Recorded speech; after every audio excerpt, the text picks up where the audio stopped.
오늘 우리에게 주신 하나님의 말씀은 히브리서 12장 1절부터 3절까지의 말씀입니다. 제가 봉독하겠습니다. 이러므로 우리에게 구름같이 둘러싼 허다한 증인들이 있으니 모든 무거운 것과 얽매이기 쉬운 죄를 벗어버리고 인내로써 우리 앞에 당한 경주를 하며 믿음의 주요 또 온전하게 하시는 이인 예수를 바라보자. 그는 그 앞에 있는 기쁨을 위하여 십자가를 참으사 부끄러움을 개의치 아니하시더니 하나님 보좌 우편에 앉으셨느니라. 우리가 피곤하여 낙심하지 않기 위하여 죄인들이 이같이 자기에게 거역한 일을 참으신 이를 생각하라. 아멘. 히브리서는 앞으로 1시간만 더 하고 마치려고 합니다. 또 이 코로나 바이러스 때문에 시작한 유튜브 설교도 히브리서까지만 업로드하도록 하겠습니다.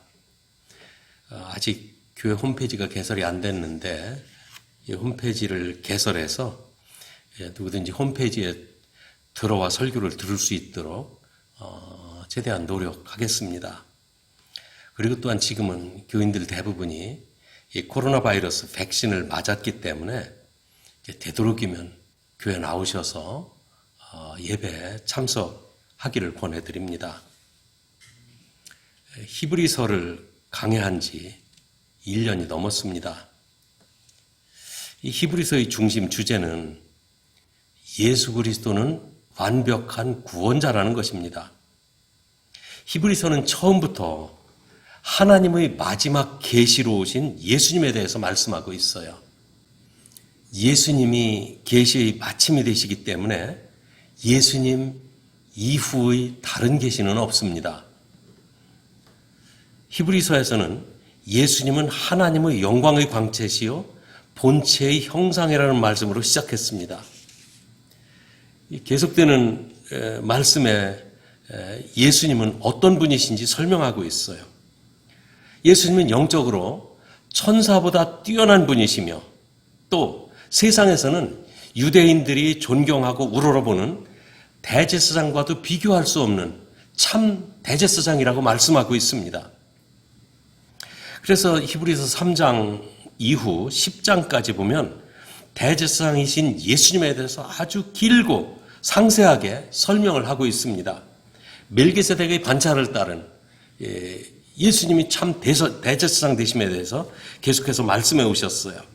10장에서는 그 결론으로 이와 같은 대제사장이신 예수님을 믿음으로 말미암아 구원받고 영원한 성소인 천국에 들어갈 이 소망을 굳게 잡으라는 말로 우리를 격려했습니다.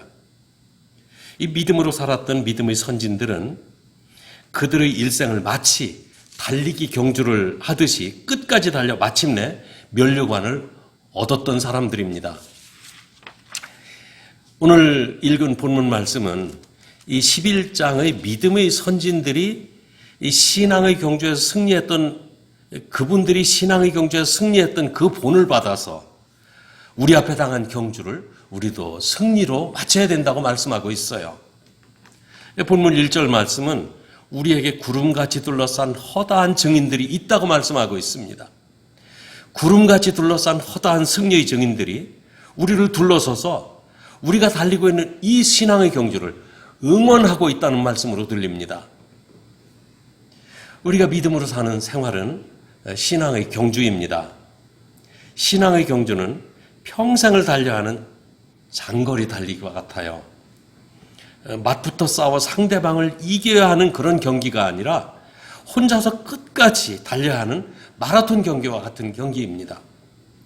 이 신앙의 경주에서 우리도 승리해야 합니다. 자, 어떻게 승리할 수 있는지 오늘 본문 말씀은 3가지 중요한 점을 우리에게 말씀해 줍니다. 첫째는 불필요한 것들을 벗어버리라고 말씀하고 있어요. 1절 중반절에 보면 모든 무거운 것과 얽매이기 쉬운 죄를 벗어버리라 말씀하십니다. 이 마라톤 풀코스를 달리는 이 선수들은 가장 간편한 복장으로 경주에 임합니다. 올림픽 경기에서 기록을 다투는 그 대표 선수들은 한 2시간 전후에 이렇게 완주하지만 그 외에 그 경기 자체가 좋아서 그 참가하는 많은 참가자들은 그래서 4시간, 5시간 걸려서 완주하는 사람들 허다하게 많습니다. 이 경우에 따라서는 한 12시간도 넘어서 이 골인 지점에 도착하는 사람들도 있다고 그래요. 이와 같이 먼 길, 장시간 동안 달려야 되는 경기이기 때문에 물병도 좀 챙기고 가다가 배고프면 먹으려고 간식도 좀 챙기고 또 혹시 다칠지 모르니까 약품도 좀 챙기고 이런저런 거 신경 써서 다 챙겨가지고 경주에 참여하는 사람은 아무도 없습니다. 우리가 여행을 떠날 때는 꼼꼼하게 무엇이 필요한지 다 잘 챙겨야 합니다. 그러나 이 신앙의 경주는 이 여행을 떠나는 것과 다릅니다. 마라톤 경주에는 그 경주에 맞는 차림이 있는 거예요. 신앙 경주에서 승리하기 위해 꼭 필요한 것들이 무엇인가? 그 필요한 것 이외에는 다 벗어버려야 된다고 말씀하고 있습니다. 이 가정은 우리 신앙생활에서 참 중요한 요소이고 우리 인간 생활에 있어 참 너무나 소중합니다. 그래서 가정이 잘못되면 신앙생활에 짐이 되기도 합니다. 그렇기 때문에 가정이 짐이 되지 않도록 아름다운 그리스도의 가정으로 잘 가꾸실 필요가 있는 것입니다.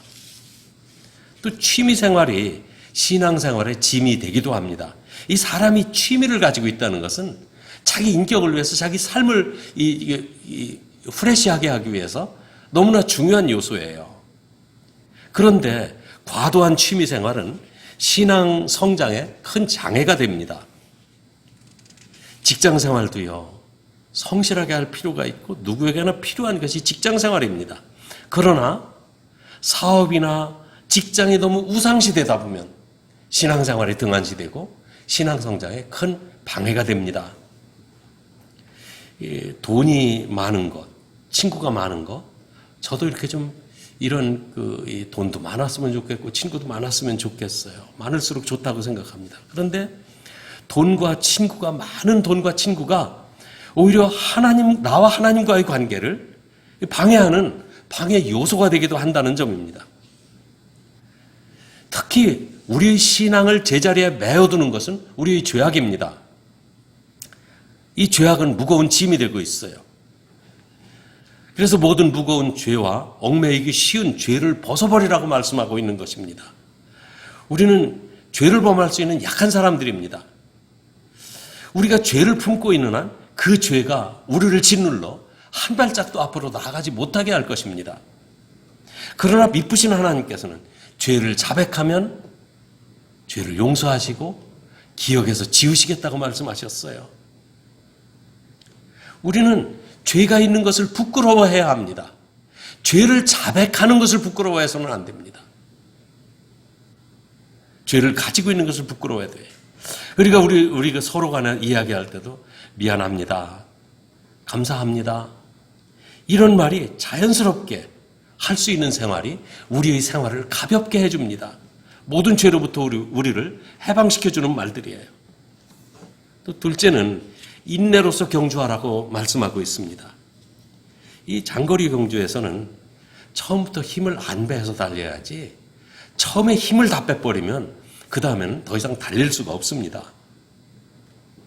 이게 3절 말씀에 보면 너희가 피곤하여 낙심하지 않기 위하여 죄인들이 이같이 자기에게 거역한 일을 참으신 일을 생각하라. 이 모든 거역하는 사람들을 참고 인내하며 끝까지 자기 사명을 감당하셨던 예수님을 바라보라는 말씀입니다. 이 신앙생활에도요, 피곤이라고 하는 장애 요소가 있고요, 또 낙심이라고 하는 심리적인 장애가 있습니다. 피곤이 찾아오고 낙심이 찾아올 때 그때가 바로 인내가 필요한 시간입니다. 평범한 시간, 우리는 이 평범한 시간을 잘 보낼 수 있는 지혜가 필요합니다. 평범하다는 거는요, 사실 굉장히 우리에게 중요한 시간이에요. 평범한 시간을 잘 보낼 수 있다면 우리 인생은 성공할 수 있다고 말합니다. 무슨 특별한 이벤트가 있으면 우리는 그 시간에 지루한 줄 모르고 시간을 잘 보낼 수 있습니다. 그러나 우리의 신앙은 특별한 행사를 통해서 성장하는 것이 아닙니다. 일상생활을 믿음으로 살면서 우리의 믿음이 성장하는 거예요. 11장에 있는 믿음의 영웅들은 자기의 평범한 일상생활을 믿음으로 이겼던 사람들이에요. 이분들에 대해서 11장 2절에서는 이분들이 믿음의 선진들이라고 소개하고 있고요. 오늘 본문 12장 1절 말씀 보면 구름같이 둘러싼 허다한 증인들이라고 소개하고 있습니다. 우리는 그 증인들의 삶을 연구하고 본받을 필요가 있어요. 결론적으로 미리 말씀드린다면 이 각 믿음의 영웅들을 소개하고 있는 그 내용이 어떤 특별한 이벤트에서 성공한 이야기가 아닙니다. 일상생활 가운데서 하나님을 믿고 승리했던 믿음을 소개하고 있다는 점이에요. 11장 4절에 보면 맨 먼저 아벨을 소개하고 있습니다. 아벨의 믿음은 제사를 잘 드린 믿음의 승리였어요. 11장 4절에 보면 아벨은 믿음으로 가인보다 더 나은 제사를 하나님께 드림으로 의로운 자라 하는 증거를 얻었다 말씀하고 있습니다. 가인은 자기가 농사한 땅의 소산물 중에서 하나님께 제물로 바쳤습니다. 아벨은 양의 첫 새끼와 그 기름을 가지고 하나님께 드렸다고 그랬어요. 아벨은 양의 첫 새끼 중에서 기름진 것으로 드렸습니다. 첫 새끼 중에서 기름진 것을 드렸다는 말씀은 가장 좋은 것으로 온 정성을 다해 하나님을 예배했다는 말씀이에요. 하나님은 이 제물을 받으시고 아벨의 믿음을 인정해 주셨습니다. 하나님께 드렸던 제사는 오늘 우리가 드리고 있는 예배입니다. 예배를 정성껏 마음을 다해서 예배 드린 사람 마음속에는 하나님이 주시는 기쁨으로 가득 찹니다.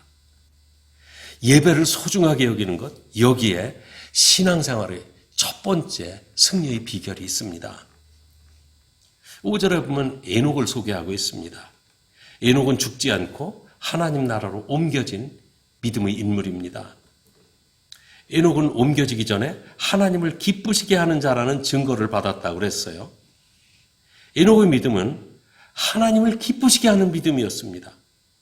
에녹은 65세에 무드셀라를 낳고 300년을 하나님과 동행하며 자녀를 낳았으며, 이 창세기 5장에 나오는 말씀입니다. 300년을 하나님과 동행하며 자녀를 낳았으며 그가 365세를 향수했다고 말씀합니다.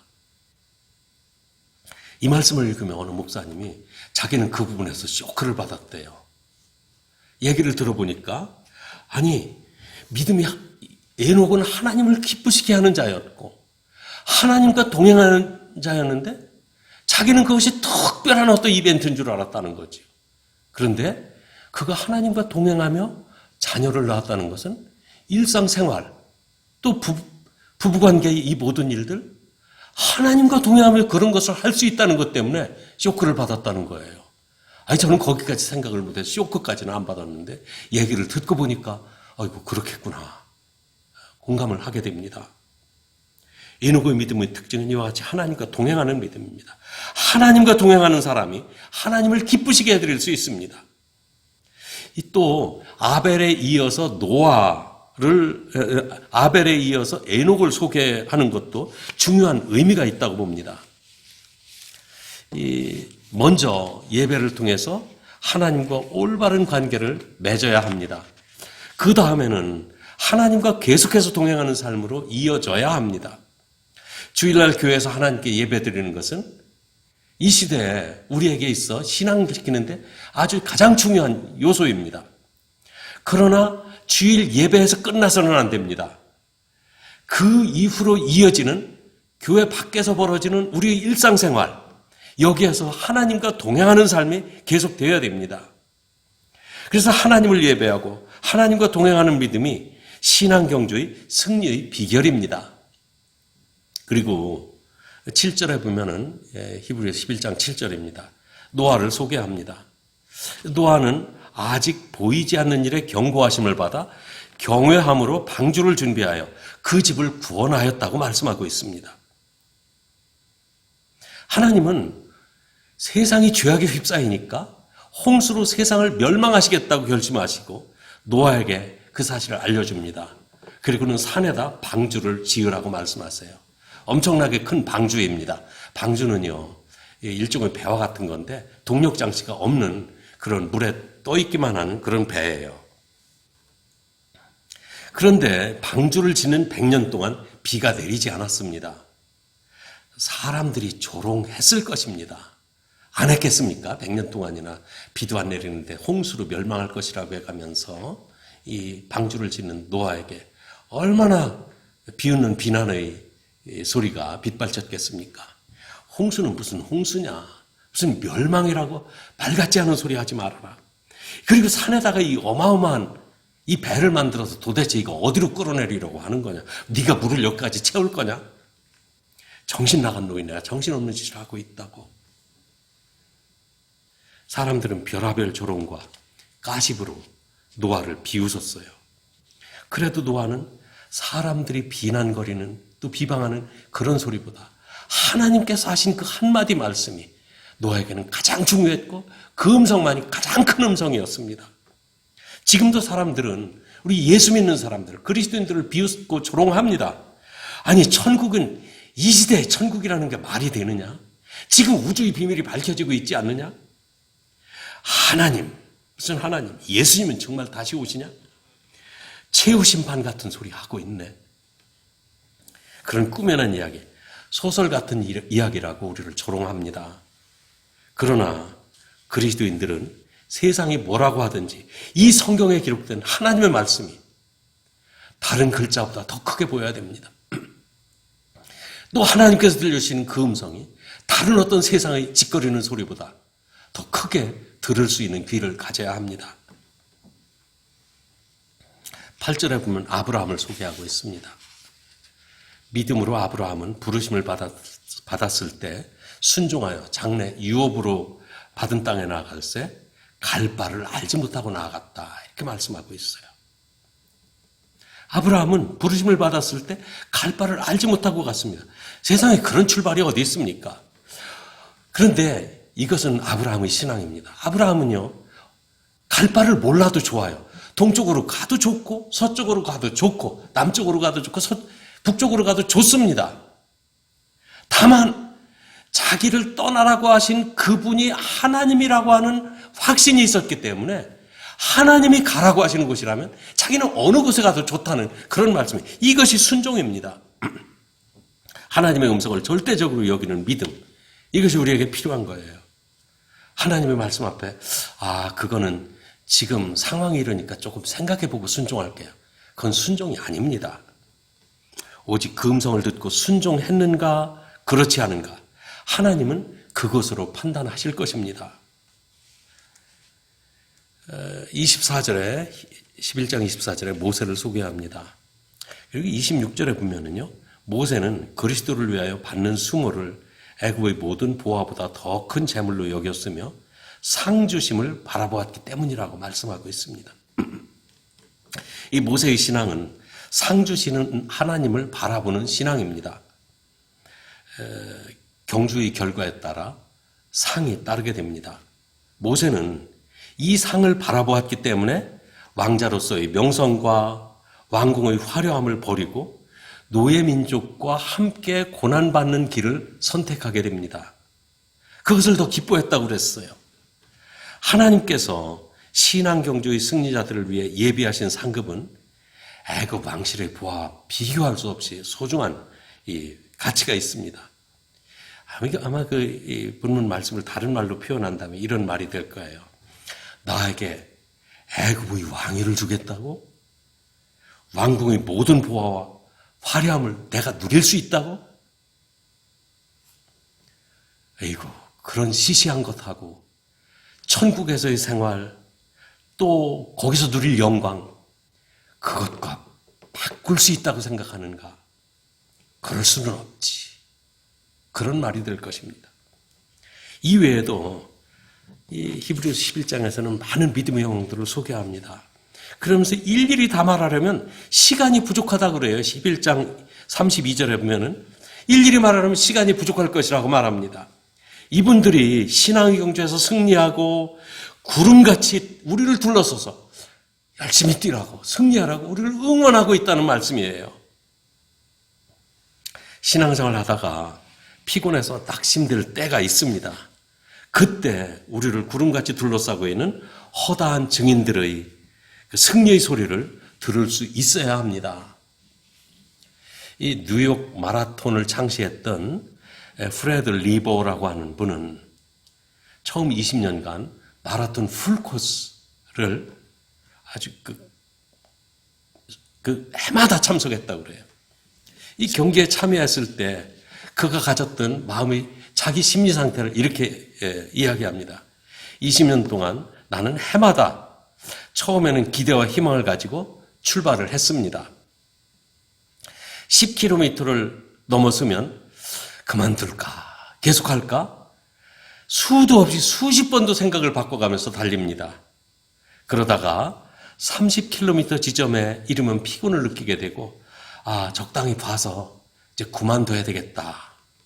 거의 포기 단계까지 이른답니다. 근데 사람들 눈치 보면서 달리다가 40km쯤 이르면 여기까지 왔으니 이번까지만 끝까지 달리자. 내년부터는 절대 참석하지 않는다. 그렇게 마음을 먹습니다. 그러다가 마침내 경기장 안으로 들어오면 그 경기장 안에 둘러서 있는 그 환호하는 그 군중들의 환호 소리를 들으면서 그래도 끝까지 달리기를 참 잘했구나. 내년에는 잘 준비해서 더 잘 달려보자. 그런 마음으로 바뀐대요. 그런데 이것이 20년 동안 매번 참석할 때마다 똑같은 생각이 반복되었다고 말합니다. 인생은 생각하기에 따라서 즐거운 것이기도 하고 고달픈 것이기도 합니다. 거기다 보이지 않는 하나님을 믿으며 신앙으로 승리하는 것은 자기를 극복해야 하는 참 어려운 고통이기도 합니다. 그러나 힘들고 지칠 때 우리를 둘러싸고 있는 믿음의 선배들이 응원하는 믿음의 선배들이 용기를 잃지 않고 끝까지 달렸던 그 믿음을 본을 보아가면서 우리는 그 용기에 새로운 힘을 얻어야 합니다. 그 응원의 함성을 들으며 다시 용기를 내서 결승을 향해 끝까지 경주를 하셔야 합니다. 셋째는 예수 그리스도를 바라보는 믿음으로 승리할 수 있습니다. 이 경주에서요, 가장 중요한 승리의 비결은 2절과 같이 믿음의 주여 또 온전하게 하시는 이인 예수를 바라보는 것입니다. 우리 신앙의 목표 지점은 아브라함도 아니고 모세도 아니고 빌리 그레함 같은 훌륭한 목사님도 아니고 조영기 목사님과 같은 신령한 목사님도 아닙니다. 우리가 바라봐야 될 분은 바로 예수 그리스도이십니다. 그분은 나의 죄를 용서하시기 위해서 십자가의 고난과 부끄러움을 참으셨어요. 죄인들이 거역했지만 참으시고 사랑해 주셨습니다. 그리고 하나님이 주신 사명을 위해서 자기 목숨을 버리셨습니다. 십자가에서 승리하신 예수님은 하나님 보좌 우편에 오르셨습니다. 가장 존귀한 자리를 얻어 거기에까지 오르신 것입니다. 이 예수님 때문에 우리는 새 생명을 얻었습니다. 우리가 바라봐야 될 신앙의 목표는 바로 우리 주 예수님이십니다.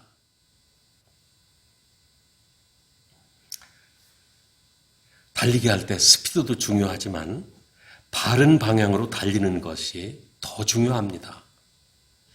이 마라톤 경기에서 정해진 코스를 달리지 않으면 아무리 열심히 달려도 상은 받지 못합니다. 이 유치원생들의 경기를 보면 참 재밌어요. 참 즐거운, 참 유치원생들 경기가 참 우리에게 즐거움을 줍니다. 엔돌핀이 솟아오릅니다. 유치원생들의 경기가 재밌는 이유는요, 그 어린아이들이 열심히 달려서 좋은 기록을 내기 때문이 아닙니다. 그들은 출발 호루라기 소리를 듣고 달리다가 응원하는 엄마 소리가 들리면 그쪽으로 다 달려가 버려요. 앞에 줄을 들고 있는 사람이 허망해집니다. 왜? 아기들의 목표는 골인 지점이 아니라 엄마가 목표이기 때문에 그래요.